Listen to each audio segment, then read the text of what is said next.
Hello everybody, how's that for a view, huh? Oh, wow, I love the light this evening. So let's see who's here. Hi Catherine, welcome Susan. Glass is clean. Hello Jackie. Madeline, hello. Trisha, welcome. It is beautiful, isn't it? I can't believe it's a bit sunny. Let's do a slow pan around. You would have seen this last. Look how nice the sky looks. Amazing.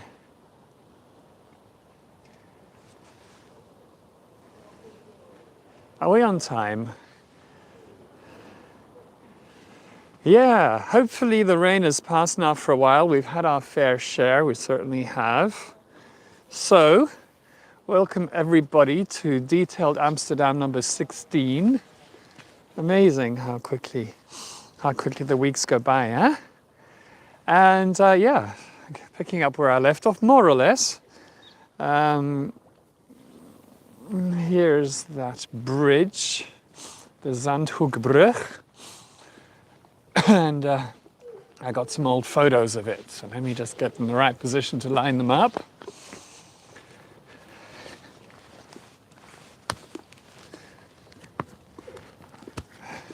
So, sorry, I know I'm flinging the camera around. I need an assistant for these things, I really do. Okay. Here's the bridge. And let's see, try and get it from that exactly the right angle. Okay, so here's one of the bridges on the islands. It's a wooden bridge now, and check out how it was. So this is actually cast iron with a wagon being pushed over. Love it. So obviously when these were really working islands, I guess the bridges needed to be stronger. And cast iron would last longer as well. So that's the one. I got another picture of it here. Very, very similar. And you can really get the little house on the right. Check it out. Nothing has changed almost. Very cool.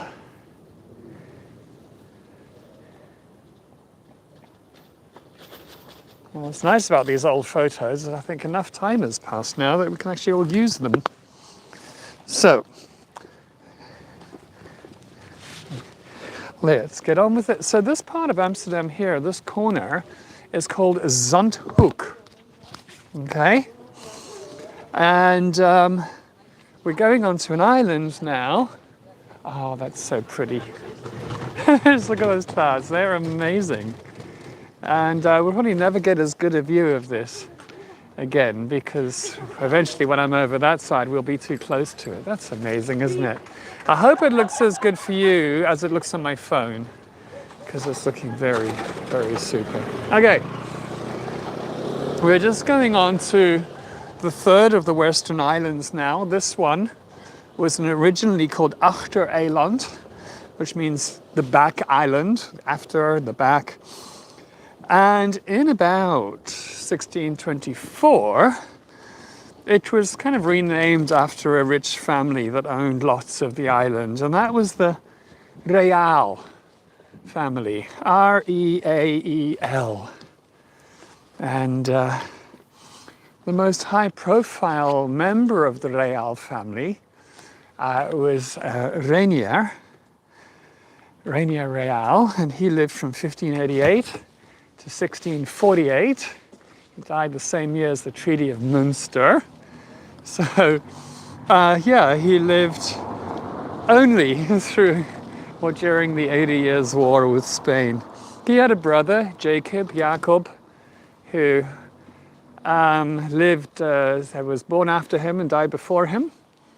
And it's kind of funny because I've been obviously reading a lot of books and stuff about this island, researching it, and some of them say it was named after Jacob, and some say it was named after Reaeil. I think we can safely say it was named after the family, they were brothers, and And then some of the books give Reaenear's dates of birth and death, and they attribute that to Jacob. So it's all a bit of a mix-up. I don't know what's right.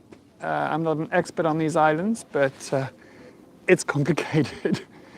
But this is a very famous line of houses, and they're usually called the captain's houses. And these are the first ones here, sort of 1, 2, 3. And because there's just houses on this side of the street, normally it's like 2, 4, 6. It's actually 1 through 14 or something like that here. Now, Reaenear was actually a very successful merchant. I like to look at the reflection of the modern buildings in the old windows here. I kind of like that.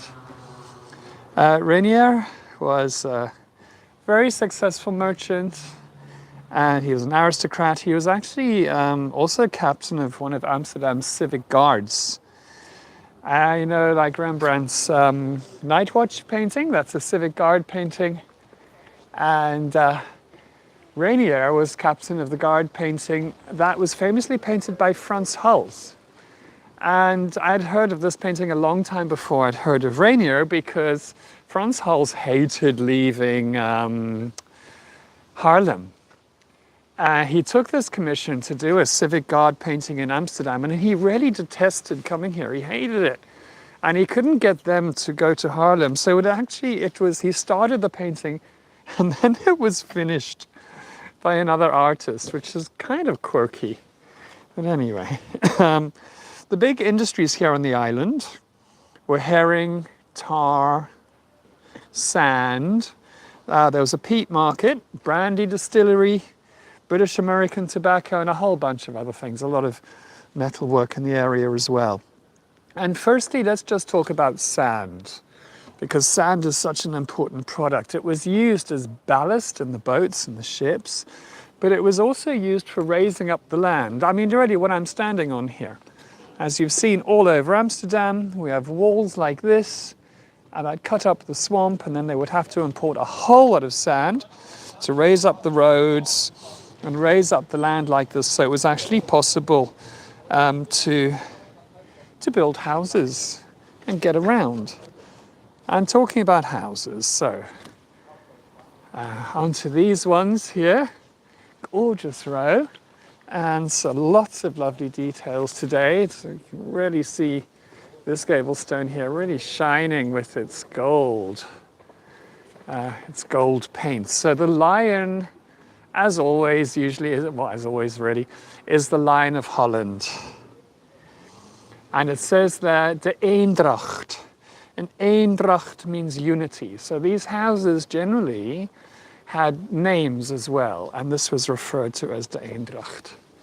And that would have been the unity of the northern provinces fighting against the Spanish Habsburgs. So that was the unity that they were talking about. So these first ones here, 4 to 6, were built in 1645. Commissioned by Reaenear, if you believe the resources that I found. And they were for workers' families, and the families were absolutely jam-packed in here, hey? Dozens of families into these buildings, no sense of privacy at all, but it was better to have somewhere to live, than privacy. And Zandhoek 4 to 6, so these ones in front of us here, are actually one of the KLM houses as well. So KLM house number 12 is actually this one here. Okay. Now, when they were built, they had step gables. So the gables were very much like that shape of gable. And then obviously buildings get built and rebuilt and rebuilt. The family sold it to a family member, a captain, a ship's captain. He's quite a religious man, and he built this one here. Beautiful reflection of the tree opposite in the windows, huh? So he had this rebuilt, and he had it with a neck gable initially. So that, there's no neck gables here, these are bell gables. And let's have a look at what he chose to decorate the front of his house with. Whoopsie, that went quickly. Noah's Ark, okay, I'm not gonna explain the stories of Noah's Ark to anyone. I don't think we need to do that. pretty obvious. But St. Petrus here. Is the image good? It looks very good on my phone at the moment. Hey, Tony, hi. So is the image coming through okay? It's always good for me to know these things. St. Petrus, oh, that's fantastic. Thanks for letting me know this. St. Peter, basically. And if you see here, I hope you can see it anyway, he's got a key in his right hand, and in his left hand he's holding a fish. Okay. Peter, disciple of Jesus, fisherman, and founder of the church. He was the first pope. So what he's doing is he's holding the keys to heaven, and he's holding a fish, as you do.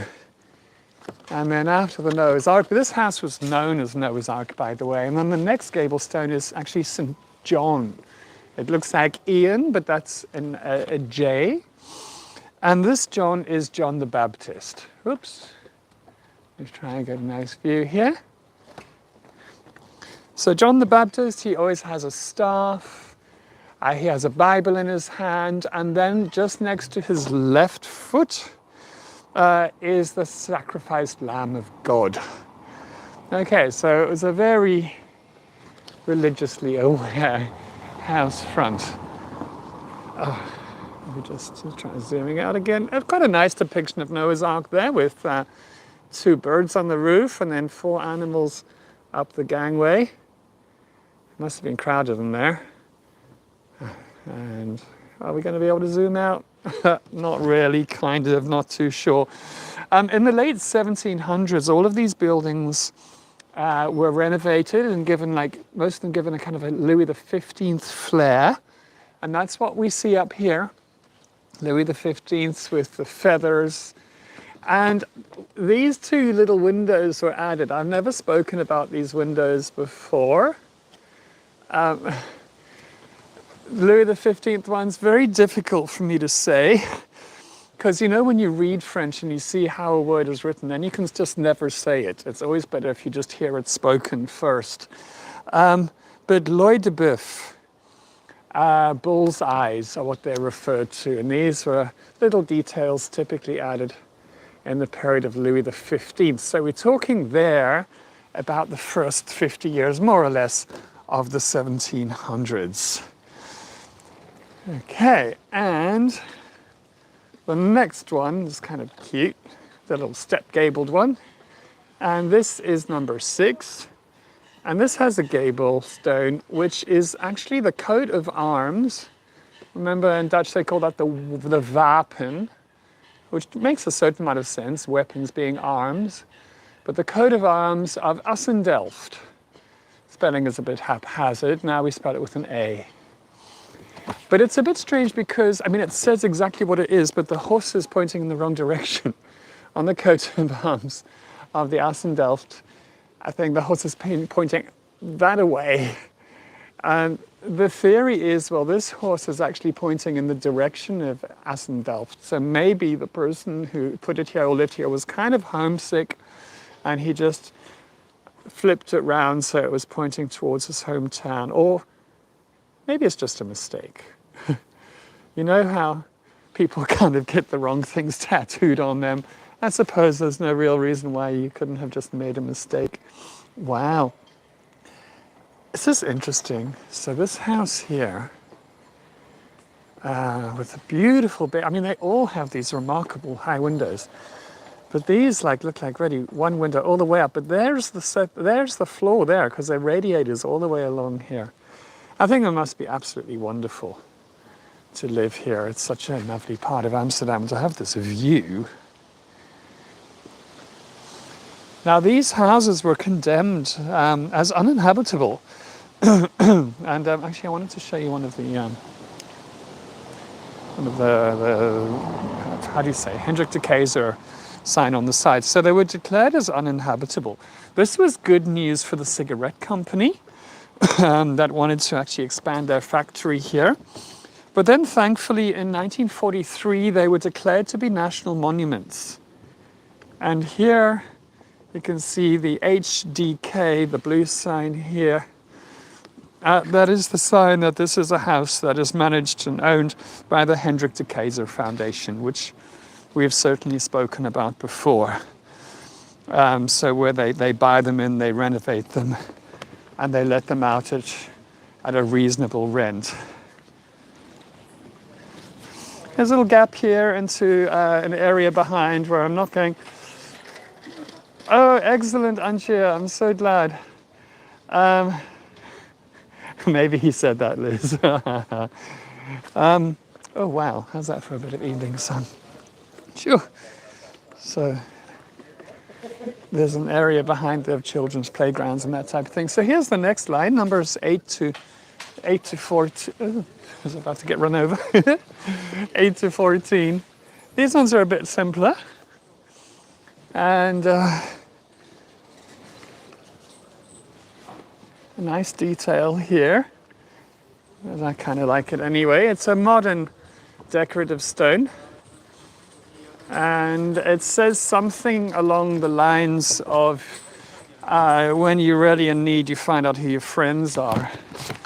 And this was put here in respect of, in memory of this guy called, where is it? It's difficult to, there we go. Jaap Oranje. And for many years, he was on the board of the Diogenes Foundation.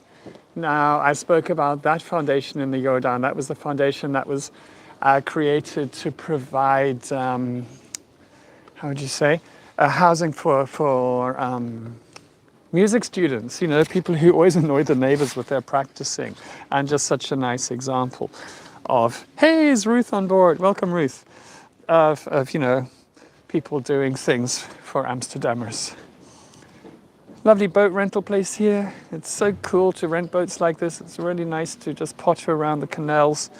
And there's a few places in Amsterdam you can do it. These are pretty nice looking ones, actually. And well positioned, you know, for the canal belt, not being too away from the pretty stuff. So what's it called? Canalmotorboats.com.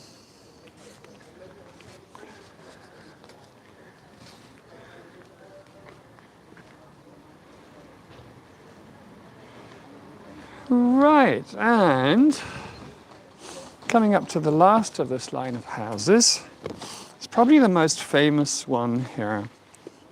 And this is at Zandhoek number 14.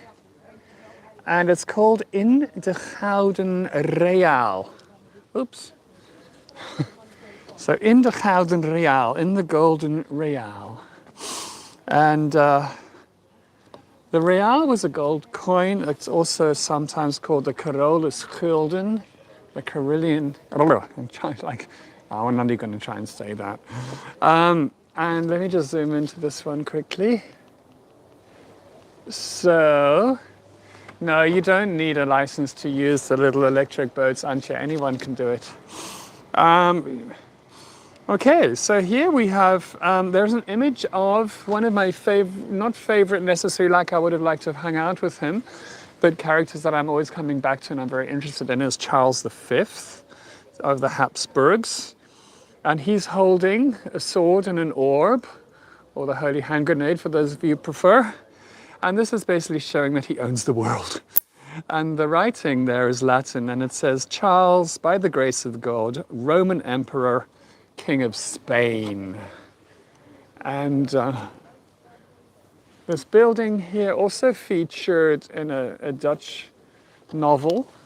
So Antje, you will know the novel, obviously. It's Griet Manshonde, and the author being Jan Mens. So he wrote about a cafe here where everyone came and went, from dock workers and sailors and factory workers and residents, and the smells of tar and herring and cinnamon and tobacco and you name it. And this was where people would pick up their wages. That's where they would spend their wages.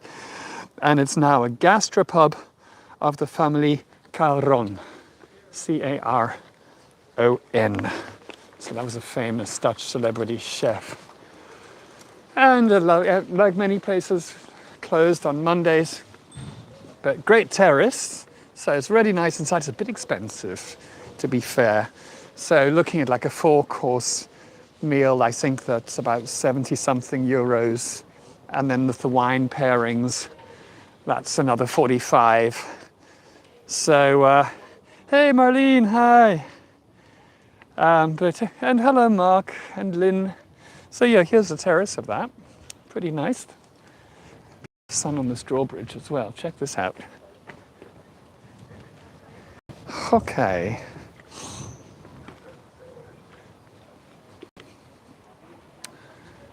Love the light. So, this was very much a working island, okay? You know, like in Bickers Island where we were last week, there was a lot of industry and stuff, but there was also a lot of residential. Reaeleiland was really very little residential. Actually, the city wasn't too happy about those 14 houses being built. The 14 houses, by the way, actually looked over open water all the way that way. It must have been absolutely superb. And that was where the sand, that's why it's called Sand Corner, was unloaded. Yeah, and actually, it's been raining. Trust me, it's been raining. I have a bucket in my garden, and it's about that deep water in it just from the last couple of days' rain. It's crazy how much it's rained, and it's rained today as well. So it's really just cleared up. Thankfully. Okay, so check out this beautiful building here. Oh, isn't it just magnificent? Are you picking up a hint of sarcasm in my voice here? I look at these buildings and I think, oh, they must have lovely views out. I like the size of the windows.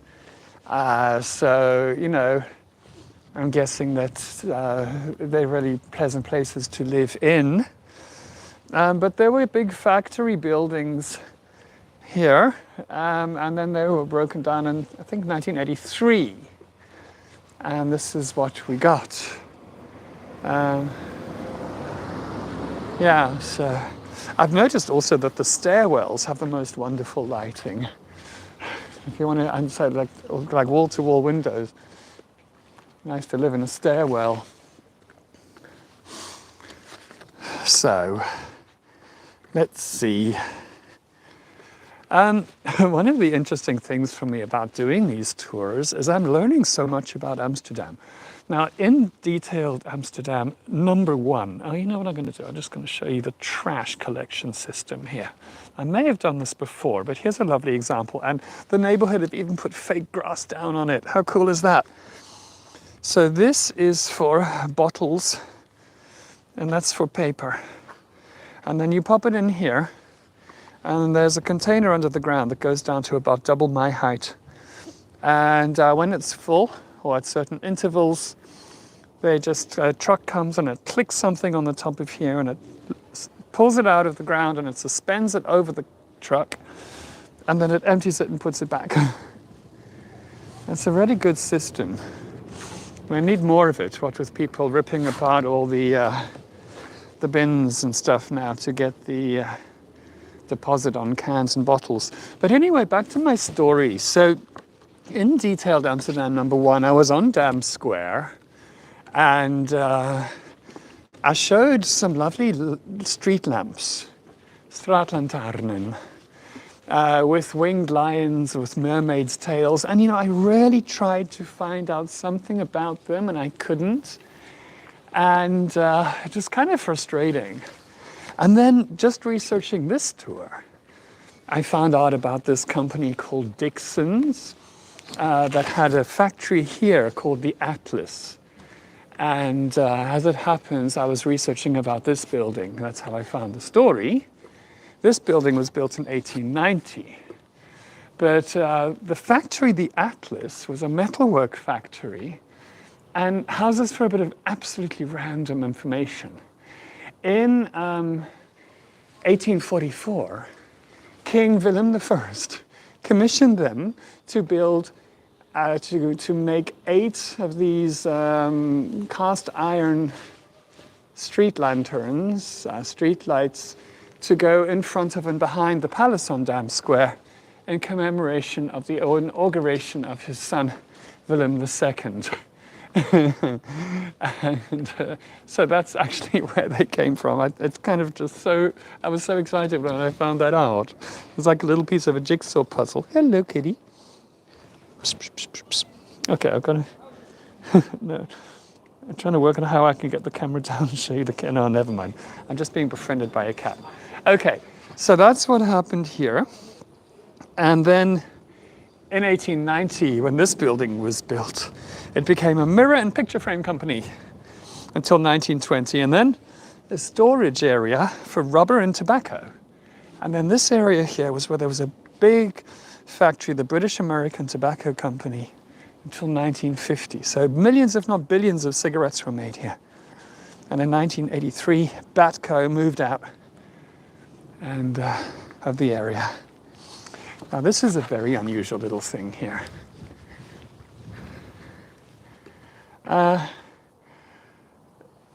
Is there a city? There is a city archive, but that's way too much for me. I need to have sort of books that kind of make that a bit more accessible. But I wanted to show you this tiny little house. I'm worried that the sun's going to be behind it. It's so unusual to see a freestanding house in Amsterdam. And you know, this island is so heavily developed.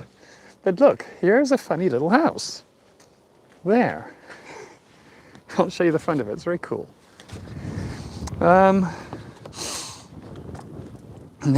there used to be 13 shipyards on this island.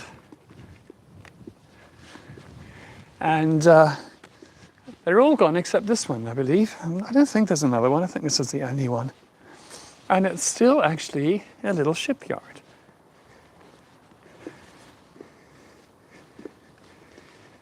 Here's the front of the house. See how narrow it is.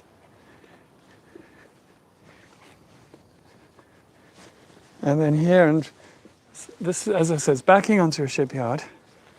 And over here, there's old bollards. And these are the types of bollards they have in front of my house. These big ones here, the white vertical stripes. And to tie ships up to. And another one here. So, there's actually a shipyard behind, and I've got some photos of that. Let me just dig them out.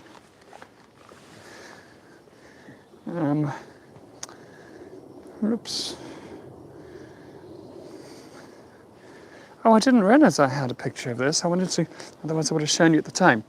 This is the militia portrait that Reaeleiland had painted by Frans Hals, who then didn't want to finish it. So this guy sitting here on the left with the hat is Reaeleiland. Right, so here we go. If you look behind these sheds here, the aluminium one, from the other canal, you would see this. So this is actually where they take, let me try and get no reflection on the screen, where they take these canal boats out of the water and take them out the water and paint them. So yeah, there is still a little bit of actual industry here, which is kind of cool, I suppose. You know, it's nice that there's actually something that's not just residential in the neighborhood. And we've got to be very careful here not to intrude on people's privacy. But there's a park. I really don't want to stumble across people who are just enjoying the evening. Hello. Hi. So yeah, it's a public park. And I can't find anything out about it. I really can't. In all my books and on the internet, I just can't. But it's a lovely park, and at different times of year, they have different flowers. They have usually quite a nice tulip collection in the spring.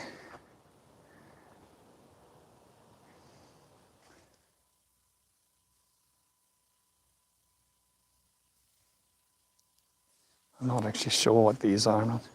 Some flowers I'm okay with, and then others I get very confused trying to identify them.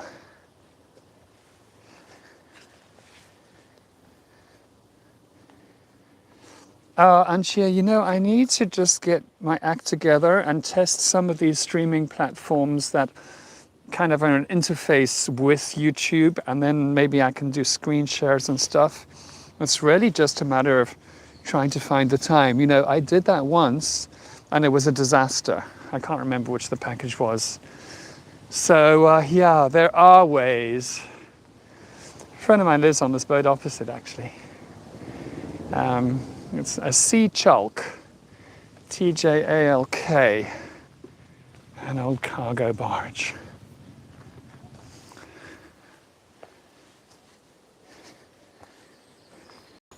So I just love these little tucked away corners of Amsterdam. One wrong step and you'll be in the drink. But look at this little bench here. Just really a place to come and contemplate and hope that some idiot with a gimbal on YouTube is not going to disturb your evening.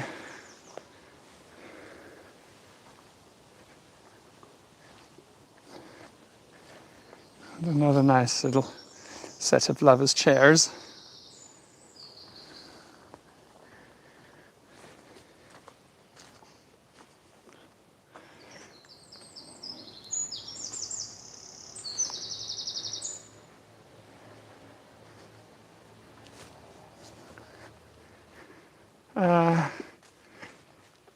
British American tobacco was here in the 70s.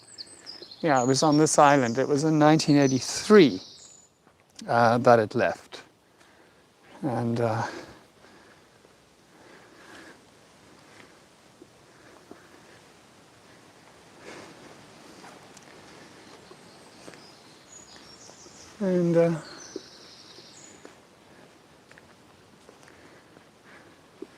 I'm not going to head in here. There's like a courtyard to the right. And what's of interest there really is that there was a lot of contaminated ground there because this area of the island was where there was a tar factory. And there's nothing like a tar factory to contaminate the ground down to about 20 meters. When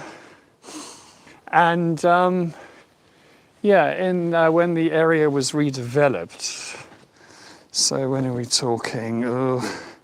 In the 1980s, the ground was actually just left for more or less 20 years.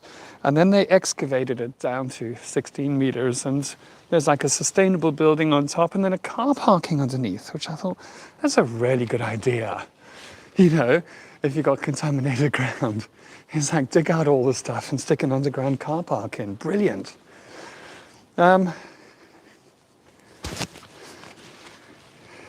You worked here briefly. Wow, that's amazing. Interesting. Yeah, no, it wouldn't have been. Well, the area's gone through ups and downs. I think in the 70s and the 80s, it was really off, it was when it was kind of on the fringe and more alternative kind of lifestyle around the place. Very pretty here, look at this. Okay, now this house here is where a brandy distillery used to be. And then it was actually built as a sort of a country house. And that was in 1779. So somebody built it as a country house, a shipbuilder and a merchant. Country house format, so the layout and everything and the style. And we'll see it a bit further away. I just want to show you above the door, there are Three Herrings. There was also a herring smokery around here. So there you go, the herrings. I'll zoom out again and give you a good look at this house. It's beautiful. Seriously, I'd be so happy in a house like this. I could deal with the space, frankly. It looks a bit, Georgian, really. Not that we do Georgian here. But stunning. It was almost broken down, like all these places, they became so derelict, and then it was renovated and looked after. So it was actually bought by the tar company at some point. Where is that? I've got a note of it here somewhere. In the 1920s, the tire company, which was next door, actually bought it, sort of reuniting the whole site again. And then, yeah, it's now a house. And it's called the Three Herrings for obvious reasons, because it has three herrings above it. And it's given its name to this bridge. And this is really one of the prettiest little drawbridges. Oh, look, and there's this family of swans.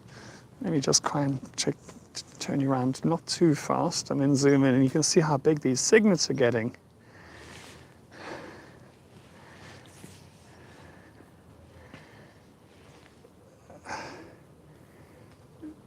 Okay, so the image is getting a bit funny, but I hope it's going to be okay for the bridge because it's such a pretty bridge. It's really one of the nicest, and I think this really is the smallest bridge. Well, let me just stay still for a bit, because often that's what the problem is, you know, the data changes so quickly. So yeah, the Three Herring Bridge, Three Herringen brug. And it's been in various shapes and forms. Not a drawbridge mostly, but it's a drawbridge now, and it's so cute.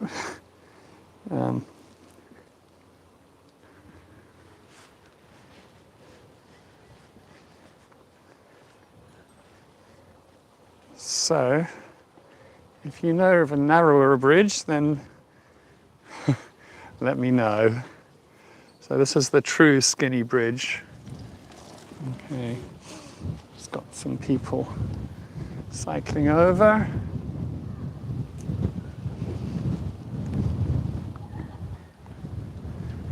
It's always difficult getting to where there can be a good view of it.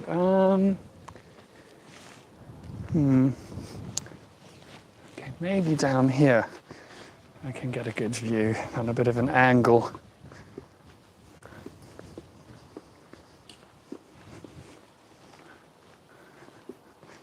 You kind of need to see bridges side on. Oh, there you go, with my house in the background. How's about that? Ah, not a bad. Imagine looking out that window and seeing this bridge and how nice that must be.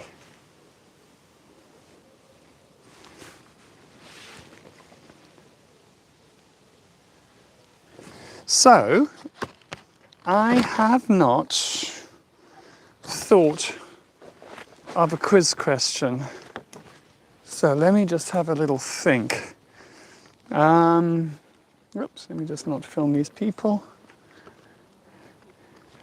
What is a good quiz question? Let's see. Oh, I know one. I'll just pan us around quick. So with this quiz story, who would open it for the ships? That's a really good question, aren't you? Who would open the bridge? I'm not sure. I mean, I think in Amsterdam, you probably have to ring some kind of central place. I think there's or maybe a VHF channel or something like that. But you'd need to do it in advance. I don't think it opens very often.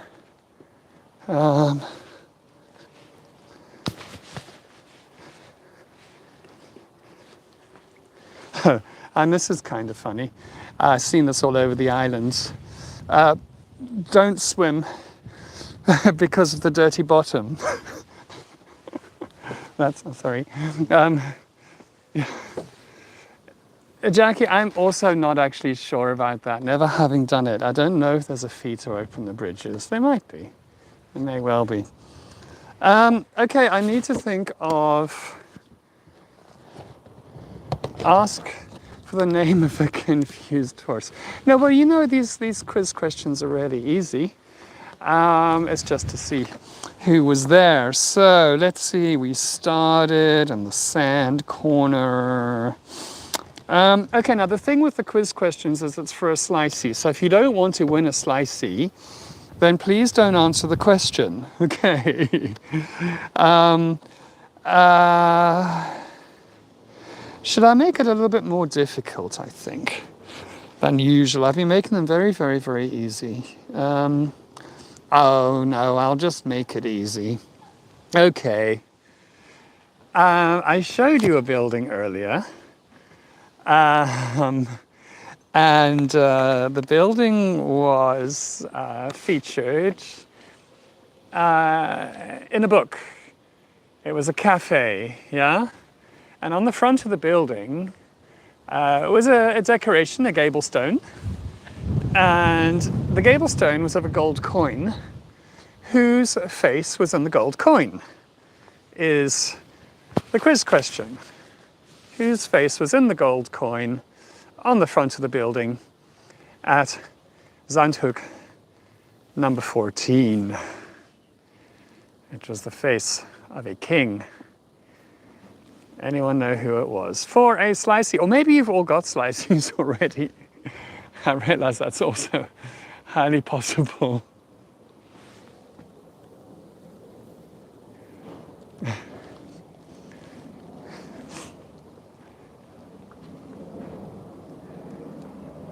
And let's go and have a look at some of the...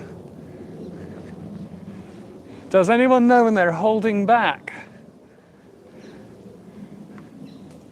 Yes. Oh, but Mark, you've already won a slicey. Okay. Oh, I just love the colours tonight. I hope this is coming through okay.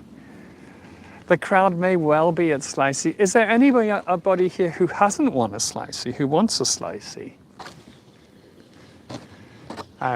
If you don't know what a slicey is, I don't have one with me, so it's a little bit difficult to explain.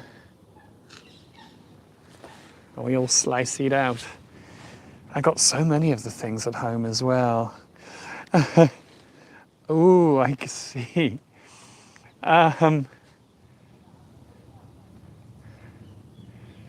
Well, Mark wants to donate a slicey. Susan. Okay, let's do another one then. Let's do another one.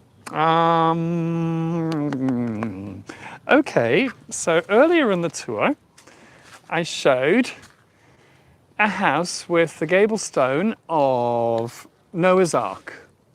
And there were two saints on the front of that house. One was Peter, Saint Peter, and who was the other one? Saint...